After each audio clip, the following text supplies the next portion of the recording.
Hello. Thank you so much for joining me today. How you doing?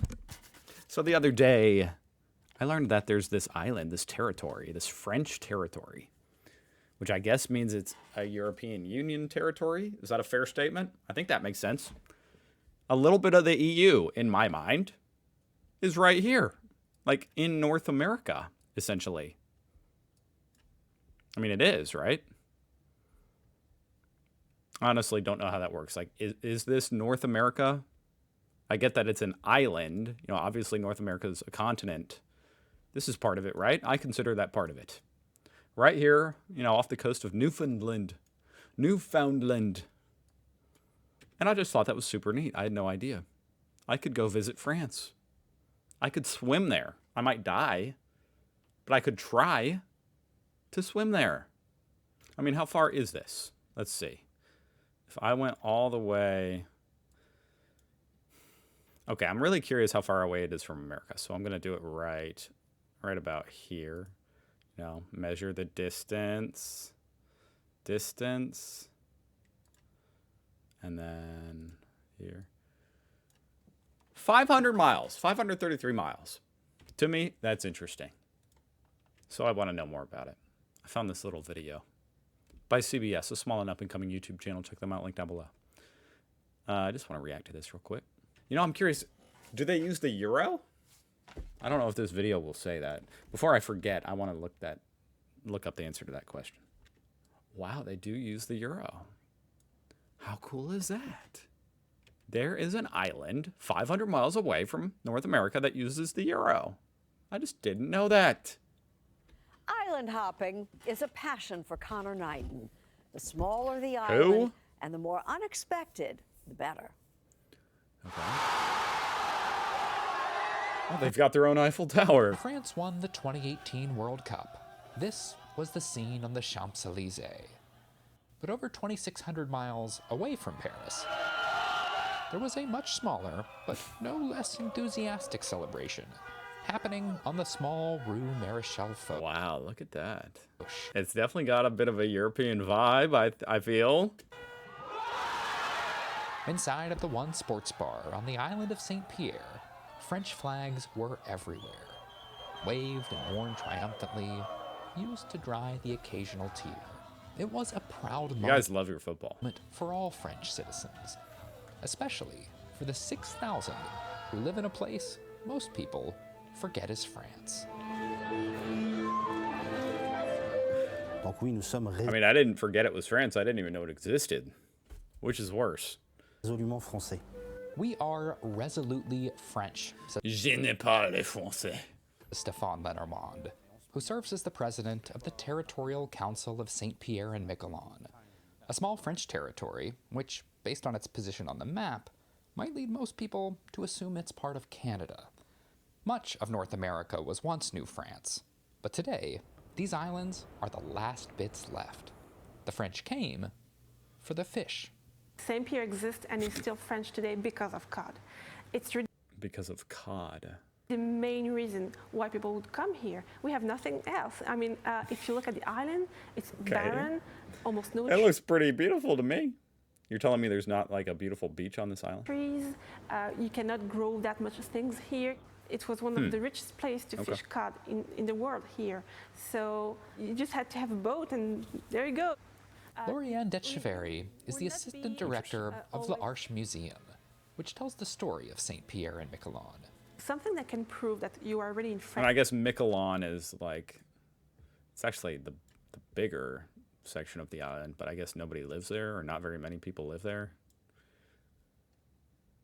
I'm kind of talking out of my butt, but you know, what else is new? Let's see the populations. St. Pierre population. Okay, that's it. This is St. Pierre and Miquelon. 5,800? Oh my god. Okay, this is tiny. Super tiny. That is so freaking tiny. France here is the presence of a guillotine. Like, that would be a small town. Guillotine was the only legal way to execute someone in France. You can't shoot them, you can't. No, it's not legal. No. Only chopping. I think the guillotine might be the best way to go out. Tell me I'm wrong. I think maybe not the least gruesome, but as far as you know they're dead. Have you heard about, like, here in America, they tried to kill some guy with lethal injection and they failed 8 times? That doesn't happen with the guillotine. Off their head. Exactly, yeah. Nous n'avons ni échafaud, The ni film bourreau. The Widow of St. Pierre, starring Juliette Binoche, tells the story of the only time a guillotine was ever used in North America. The islands didn't have their own, so after a murder conviction in 1889, they asked to borrow a guillotine from Martinique, How hard is it to build one? I'm sorry, but really. thousands of miles away. For months and months, the convicted prisoner just hung out and waited for the arrival of the only weapon that was allowed to kill him. Over the years, the I island mean, I don't have any carpentry or not much carpentry experience. I feel like I could whip that up in 3 days. have had quite a violent history. So we changed hands many, many times. Quite often the city was destroyed and the population was deported. For over a century, the islands passed back and forth between France and England. But the French kept coming back, and in 1816, they settled for good. In a way, Saint-Pierre is a new world. It was a place where you could, become rich. The most lucrative era in St. Pierre's history came entirely by accident. During Prohibition, St. Pierre became a bootlegging hotspot No shit. thanks to its proximity to the United States. Hell yeah. Prohibition was the best thing that happened to us. Really, we did nothing to have it, but it was such a good idea for us. Isn't that funny? The stupidity of some politicians can be what's the opportunity for other people. I don't know why. I couldn't remember the word opportunity. Nice. I'm concerned about my own mental health. Really, we did nothing to have it, but it was such a good idea for us, But I feel like that's kind of happening again. That's why I find that kind of funny. It could potentially happen again, with the trade war and stuff. It's like, oh, this might open up some opportunities for other countries to form new trade relationships and, do, less importing from America. They might, really boost sales elsewhere. People made so much money.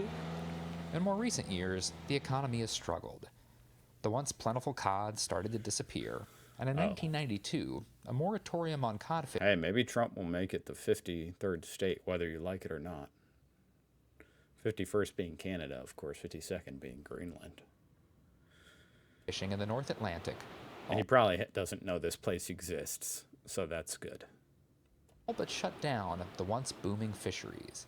Ça a été un moment très difficile pour le territoire. It was a very difficult time for the territory, Lenormand says. It took almost 20 years to recover and to rebuild. Today we have a fishing sector, but we are developing tourism. Tourism. Tourists I mean, my first thought was, I want to go here. Richard Baum and Cheryl Rodnett But you need to make like a resort or something, okay? Make like a French resort, okay? Seriously, guys, listen to me out there in St. Pierre. Make a French resort, have it like authentic French food, French hospitality, whatever that is, and French culture, which it already is. That would be cool. Like, that would be a reason to go there. came to visit St. Pierre from New Jersey. Now, logistically, from New Jersey, what's easier to get to, here or Paris? Oh, Paris. Much easier. No, not from Newark. For Americans, Oh, well, okay. That's not good. a trip to St. Pierre and Miquelon can involve inconvenient flights and ferries. But the couple thought it would be a blast to spend Bastille Day, France's national holiday, in a place so unexpectedly French. Here, the wine flows freely, there's dancing and face painting. The locals play games of pétanque. Everything from the sausages to the ice cream is paid for in euros. Merci beaucoup. And any lingering doubt that you are, in fact, standing in France is gone the moment you step into one of the bakeries. Wow, there we go. Some authentic French bread 500 miles away from the Wonder Bread factory here in America. The fresh baguettes and cakes are just Imagine as that. delicious as the ones you'd see sold in Marseille or Bordeaux. For locals, this is their way of life. For visitors, it's why they come to St. Pierre and Miquelon. It's a chance to get an authentic taste of France. Okay, but if it takes longer and is more expensive than going to Paris, then that's a problem we got to sort out, okay? Because I love this idea. I want to go here, but not if it's like more expensive than going to Paris. Even though this would be cool. It would be novel. I'll give them that. On this side of the Atlantic. It would certainly be neat, but it's one of those things where it's like, I don't travel that much. So, you know, when I get the opportunity to travel, hey, look, I remembered that word. Opportunity. Such a niche word. I can't believe I remembered it that time. You know, it would be hard to be like, yeah, we should go to St. Pierre, even though it's like more expensive to get there. With that said, that's pretty freaking fascinating. And I would enjoy to go. How many of you guys knew that existed? Maybe all of you, I don't know. Thank you so much for watching. I'll see you guys tomorrow.